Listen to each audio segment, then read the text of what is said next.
అందరికీ క్రిస్మస్ శుభాకాంక్షలు. ఇప్పటికే చాలాసేపు అయిపోయింది, ఒక 2 minutes.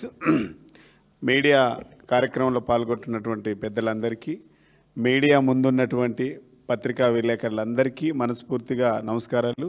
అందరికీ క్రిస్మస్ శుభాకాంక్షలు తెలియజేస్తూ ఉన్నాం.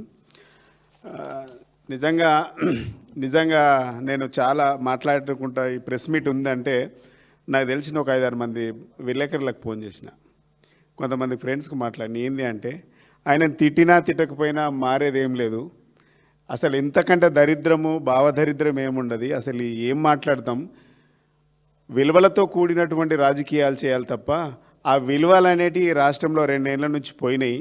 కాబట్టి విలువలతోని రాజకీయాలు లేనప్పుడు విలువలతోని లేని నాయకులతో ఏం మాట్లాడతామనే సందర్భంలో చాలామంది మాట్లాడినారు.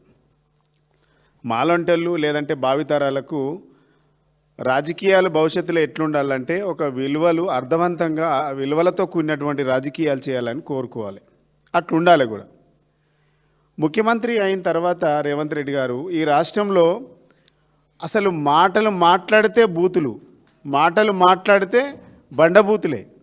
నాకు అర్థం కాక ముఖ్యమంత్రి గారు మాట్లాడే మాటలు ఈయన బూతులతోని పోటీ పడుతుండా లేకుంటే అభివృద్ధితోని పోటీ పడుతుండా అర్థమవుతలేదు. ఇందాక మా లింగన్న అన్నట్టు ఒకవేళ బూతులతోని పోటీ పడదంటే అదొక వ్యాసరచన పోటీ పెడితే రాష్ట్రంలో చాలామంది ఉన్నారు బూతులు మాట్లాడేవాళ్ళు. మా సంస్కారం అది కాదు, మా నాయకుడు నేర్పింది అది కాదు. సంస్కారం నేర్పిండు, ఒక పద్ధతి నేర్పిండు. అసలు ఎక్కడికి వెళ్ళి వచ్చిందో ఒక ముఖ్యమంత్రి అంటే, సీఎం అంటే చిల్లర మాటలు మాట్లాడు కాదు కదా, సీఎం అంటే కామన్ సెన్స్ లేకుండా మాట్లాడడం కాదు కదా. ముఖ్యమంత్రి అంటే ఈ రాష్ట్రానికి అందరి మంత్రుల కంటే ఒక ముఖ్యమైనటువంటి మంత్రివి ముఖ్యమంత్రి, చీఫ్ మినిస్టర్ అంటారు. చిల్లరగా మాట్లాడము, కామన్ సెన్స్ లేకుండా మాట్లాడడం ఇవి ముఖ్యమంత్రి పదవికి, ముఖ్యమంత్రి కుర్చీ హోదాకు తగినట్టు లేవు కదా. ముఖ్యమంత్రి హోదా కుర్చీ ఇజ్జత్ పోతుంది. తెలంగాణ గౌరవాన్ని, తెలంగాణ ఆత్మగౌరవాన్ని పోగొట్టినవు. ఢిల్లీ స్థాయిలో, జాతీయ స్థాయిలో, అంతర్జాతీయ స్థాయిలో విదేశాలు తిరిగి ఈ కుర్చీ గౌరవాన్ని కూడా ముఖ్యమంత్రి పోగొడతా ఉన్నాడు. ఆనాడు కేసీఆర్ గారు మాట్లాడినటువంటి మాటలేంది, ముఖ్యమంత్రి గారు మాట్లాడుతున్నటువంటి మాటలు చాలా స్పష్టంగా అర్థమైంది. చాలా ఫ్రస్ట్రేషన్తో, సహనం కోల్పోయి అసహనంతో మాట్లాడుతూ ఉన్నాడు. చాలా కనబడుతుంది, కళ్ళకు కట్టొచ్చినట్టు కనబడుతుంది.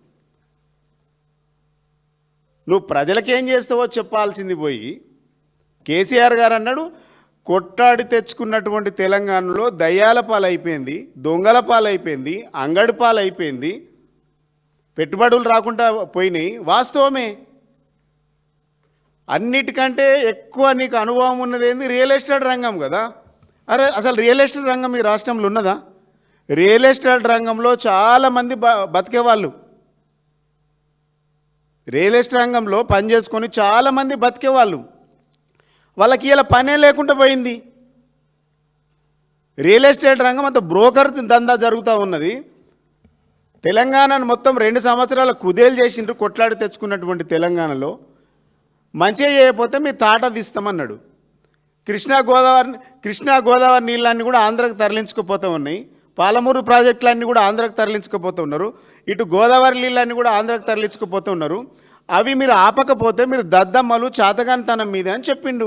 వాస్తవాలు కదా. కేసీఆర్ ఒక్కరోజు వచ్చి 2 గంటలు మీటింగ్ పెడితేనే ఇలా కాంగ్రెస్ వాళ్ళకు, మంత్రులకు, ముఖ్యమంత్రికి లాగులు తడుస్తూ ఉన్నాయి. మరి రోజు రా రా అంటుండు ముఖ్యమంత్రి కేసీఆర్ను అసెంబ్లీకి.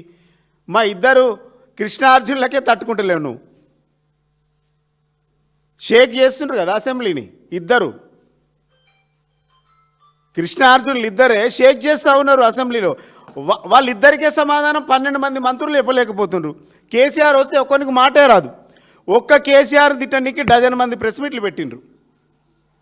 ఇది కేసీఆర్ స్థాయి అంటే. That is KCR. కేసీఆర్ ఎక్కడున్నా, నువ్వు ఎన్ని తిట్టినా కేసీఆర్ ఈజ్ కేసీఆర్. కేసీఆర్ తెలంగాణ ప్రజల ఆత్మగౌరవాన్ని పెంచిండు. కేసీఆర్ అంటే తెలంగాణ ఆత్మాభిమానం. మీరంటే రేవంత్ రెడ్డి అంటే ఆత్మహత్యలు, హత్యలు, అరాచకాలు. ఇది కదా కేసీఆర్కు మీకున్నటువంటి తేడా. కేసీఆర్ అంటే కాలువలు, చెరువులు, రిజర్వాయర్లు. పారుతున్న నీళ్లు, నిండిన చెరువులు, పండిన పంటలు. కేసీఆర్ అంటే, కేసీఆర్ పేరు అంటే గుర్తుకొచ్చేది. మీరంటే అరాచకాలు, అవినీతి, అక్రమాలు, దందాలు, చందాలు, కమిషన్లు, కాంట్రాక్టులు, ఇట్లా చాలా చెప్పచ్చు. కేసీఆర్కు మీకున్నటువంటి తేడా చాలా కదా. మేము అడుగుతూ ఉన్నాం, ఇలా పాలమూరు గడ్డ మీద నిలబడి, కొడంగల్లో నిలబడి, ఇలా మేము మళ్ళీ అక్కడ కూడా కాపీయే. ఇలా మా వర్కింగ్ ప్రెసిడెంట్ గారు, హరీష్ అన్న, వీళ్ళందరూ కలిసి కేసీఆర్ గారి నాయకత్వంలో గెలిచిన సర్పంచులందరికీ సన్మానాల కార్యక్రమాలు చేస్తూ ఉన్నారు. అక్కడ కూడా కాపీ కొట్టినావు నువ్వు. మేము కళ్యాణ లక్ష్మి ఇస్తే మేము కళ్యాణ లక్ష్మితో పాటు తులం బంగారం ఇస్తానట్టు, మేము 2000 ఇస్తే మేము 4000 ఇస్తామన్నట్టుగా అక్కడ కూడా ఇది కాపీ పేస్టే కనబడ్డది. మా కార్యక్రమాన్ని కాపీ కొట్టి ఎట్లా తిట్టాలనో అర్థం కాక ఇక్కడ ప్రెస్ మీట్కి ఏమో సాటుకు చిట్చాట్ చేసి ఆడికి పోయి వీళ్ళు ఎట్లనే చేసి తిట్టాలనేసి ఒక దురుద్దేశంతో తిట్టినటువంటి మాటలు తప్ప, మీరు కొడంగల్ గడ్డ మీద నిలబడి ఈ 2 ఏళ్లలో చేసినటువంటి పనుల గురించి మాట్లాడిండా? 2023 డిసెంబర్ 7వ తారీఖు నాడు ప్రమాణ స్వీకారం చేసినావు. ఇవాళ డిసెంబర్ నెల, ఈ సంవత్సరానికి చివరిలో ఉన్నాం. 2 ఏళ్ళు కంప్లీట్ అయిపోయింది, 3వ సంవత్సరంలోకి అడుగుపెట్టినావు. ఈ సంవత్సరం కూడా కంప్లీట్ అవుతుంది. ఈ 2 సంవత్సరాలలో సంవత్సరం ఇయర్ ఎండింగ్లో ఉన్నావు. ఈ ప్రజలకు ఏం చేసినాం అనేది లేదు.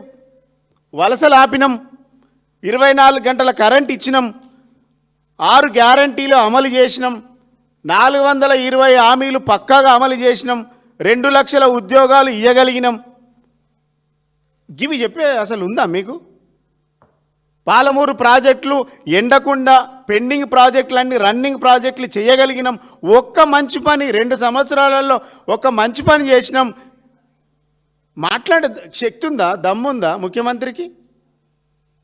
నేను చేసిన అభివృద్ధి, నా మార్కు, నేను కాంగ్రెస్ ప్రభుత్వం మార్కు గిది అని చెప్పగలిగేటువంటి ఒక్క అంశం ఉందా ఈ ప్రభుత్వానికి? కేసీఆర్ గారి ప్రభుత్వానికి మార్క్ అంటే 24 గంటల ఉచిత కరెంటు, మార్క్ అంటే ఇంటింటి నల్లా నీళ్ళు, మార్క్ అంటే 2000 ఆసరా పింఛన్, మార్క్ అంటే కళ్యాణ లక్ష్మి, మార్క్ అంటే అమెరికాకు పంపినటువంటి విద్యార్థి విదేశ చదువులు, చేపపిల్లలు, దళిత బంధు, రైతు బంధు, రైతు బీమా, కేసీఆర్ కిట్టు, న్యూట్రిషన్ కిట్టు, గిన్నున్నాయి. మేము ఒకటి చెప్పండి కాంగ్రెస్ పార్టీకి, ఈ 2 సంవత్సరాలలో మా మార్కు గిది, లేకుంటే మా మార్పు గిది. మీ మార్పు అంటే ఏంది? అరాచకాలు. మీ మార్క్ అంటే ఏంది? దోసుకునుడు. మీ మార్క్ అంటే ఏంది? హత్యలు. మీ మార్క్ అంటే ఏంది? అత్యాచారాలు. గిది మీ మార్కు, మీ మార్పు. గది తేడా చెప్పాలి.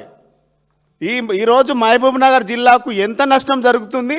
నిజంగా రైతు బిడ్డవు అయితే మహబూబ్ నగరు అడవికేలు వచ్చినటువంటి పాలమూరు బిడ్డనని చెప్పుకుంటున్నటువంటి మీరు నిజంగా నీ గడ్డకేం చేసినావో చెప్పు. ఫస్ట్ 2 సంవత్సరాల నీ ముఖ్యమంత్రి హోదాలో నీ గడ్డకేం చేసినావు? ఒక్క పాలమూరు జిల్లాకు ఏం చేసినావో చెప్పు. ఇలా మెడికల్ కాలేజ్ తెచ్చినా, వెటర్నరీ కాలేజ్ తెచ్చినా, ఇంకేంటిది ఎడ్యుకేషన్ అప్పు, ఇవన్నీ ఏడొచ్చినాయి? పేపర్లలో వచ్చినాయి. పేపర్లలో మాత్రమే వచ్చినాయి, ప్రాక్టికల్గా లేవు. కాంగ్రెస్ వాళ్ళది ఎట్లుందంటే ఇటుక మట్టి ఒక ఇటుక పెట్టలేరు, ఇందిరమ్మ ఇల్లు అయిపోయిందని ప్రచారం చేసుకుంటారు. తట్టని మట్టి తీయలేదు, ప్రాజెక్టులన్నీ కట్టినామని ప్రచారం చేసుకొని రిబ్బెట్ కటింగ్లు చేసుకుంటారు. అసలు సిగ్గనిపించాలి ఈ ప్రభుత్వానికి. కట్టిన ఇల్లు పెట్టిన పొయ్యి మాది, దాంట్లో పోయి మీరు అందులో దూరి అంతా మీ ఖాతాలు వేసుకుంటున్నారు. ప్రభుత్వానికి, ముఖ్యమంత్రికి మేము మాట్లాడలేకపోతున్నాం. ఎందుకంటే చదువుకున్నాం, సంస్కారం ఉంది, యూనివర్సిటీకి వెళ్ళొచ్చి పీజీలు పిహెచ్డీలు చేసినాం. కాబట్టి ఈ రాష్ట్రానికి, రాబోయే తరానికి అర్థవంతమైనటువంటి రాజకీయ విలువలు ఉండాలి. విలువలతో కూడినటువంటి రాజకీయాలు నడపాలని మా నాయకుడి నాయకత్వంలో మేము 20 ఏళ్ళు 25 ఏళ్ళ నుంచి మేము పనిచేస్తున్నాం. కాబట్టి విలువలతో కూడినటువంటి రాజకీయాలు చేయదలుచుకున్నాం. తిట్టాలనుకుంటే బజార్లో ఏదైనా తిట్టాలి. ఒక ముఖ్యమంత్రిగా ఉన్నటువంటి వ్యక్తి ఈ రాష్ట్ర ప్రజలకు ఏమన్నా పెట్టాలి. ముఖ్యమంత్రి అనేటోడు ప్రజలకు ఏమన్నా పెట్టాలి. కానీ మైక్ పట్టుకొని తిట్టుడు అంటే ముఖ్యమంత్రి అంటే తిట్టుడు తప్ప పెట్టేది ఏం లేదు. ఇది రాష్ట్ర ప్రజల దురదృష్టం. 2 సంవత్సరాలు భరించిండ్రు, ఇంకా 2 సంవత్సరాలు ఎట్లా భరించాలని ప్రజలకు ఆలోచిస్తూ ఉన్నారు. 100 ఏళ్ళు నేనే ఉంటా, టీఆర్ఎస్ పార్టీ ఉండనే ఉండదని మీరు కాదు. రాహుల్ గాంధీ జేజమ్మ దిగొచ్చినా ఉండేది బీఆర్ఎస్ఏ, కేసీఆరే మళ్ళీ వచ్చేది కేసీఆర్ ప్రభుత్వమే. అది గుర్తుపెట్టుకోండి. మా ప్రభుత్వం వస్తుంది. ఈ కాంగ్రెస్ పార్టీకి సమైక్యాంధ్రలో కిరణ్ కుమార్ రెడ్డి చివరి ముఖ్యమంత్రి, ఈ తెలంగాణ రాష్ట్రంలో కాంగ్రెస్ పార్టీకి మీరే చివరి ముఖ్యమంత్రి. అది గుర్తుపెట్టుకోండి. మేము మాట్లాడాలంటే చాలా మాట్లాడతాం. మేము ఏదైనా ప్రశ్నకు సమాధానం, ప్రశ్న టు ప్రశ్న. మీకు చిత్తశుద్ధి ఉంటే, మీకు నిజంగా విలువలతో కూడినటువంటి రాజకీయాలు చేయాలంటే 2 సంవత్సరాలు మీకు తెలంగాణ ప్రజలు ఒక గొప్ప అవకాశం ఇచ్చిండ్రు. ఈ ప్రజలకు ఏం చేసిండ్రో చెప్పుండ్రి అడుగుతున్నాం. నీకు చిత్తశుద్ధి ఉంటే మీ మహబూబ్నగర్ జిల్లాకి ఏం చేసినావు, నిన్ను గెలిపించిన కొడంగల్కి ఏం చేసినావు, ఈ తెలంగాణ ప్రాంతానికి ఏం చేస్తున్నావు? 2 సంవత్సరాలలో ఒక వైట్ పేపర్ రిలీజ్ చేయి. ఈ తెలంగాణ ప్రజలకు నేను ఇచ్చినటువంటి హామీ గిది, నేను చేసిన గిది, ఈ పని చేసిన, పక్కాగా ఈ పని చేసిన అని చూపించే దమ్ము ఈ ప్రభుత్వానికి ఉందా అంటున్నా నేను. ఇది లేదు.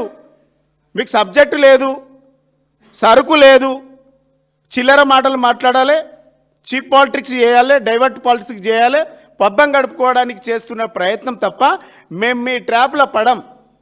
మేము రెచ్చగొట్టి 4 బూతులు మాట్లాడి ఏదో డైవర్ట్ పాలిటిక్స్ చేయాలనుకుంటున్నారు. డెఫినెట్గా మీరు ఇచ్చిన హామీల గురించి నిలదీస్తాం, మీరు ఆడుతున్న అబద్ధాల గురించి మాట్లాడతాం, మీరు చేస్తున్నటువంటి దందాల గురించి మాట్లాడతాం, మీరు వసూలు చేస్తున్న చందాల గురించి మాట్లాడతాం, మీరు తీసుకుంటున్న కమిషన్ల గురించి మాట్లాడతాం, మీరు ఇస్తున్న కాంట్రాక్ట్ల గురించి ప్రతి నిమిషం ప్రతి క్షణం కాంగ్రెస్ పార్టీని నిలదీస్తాం. మీ పార్టీ, మీ జేజమ్మ దిగొచ్చిన కేసీఆర్ని ఏం చేయాలన్న సంగతి గుర్తుపెట్టుకోవాలని మేము చెప్తా ఉన్నాం. ఇప్పటికైనా మారుండ్రి. 2 సంవత్సరాలు గడిచిపోయింది ఈ ఇయర్తో. ఇంకా 5 రోజులు అయితే ఇయర్ ఎండింగ్ అవుతుంది. ఇంకా 2 సంవత్సరాలు. ఈ 2 ఏళ్ళైనా ప్రజలను ఒప్పించుకునే ప్రయత్నం కాంగ్రెస్ ప్రభుత్వం, ముఖ్యమంత్రి చేసుకోవాలి.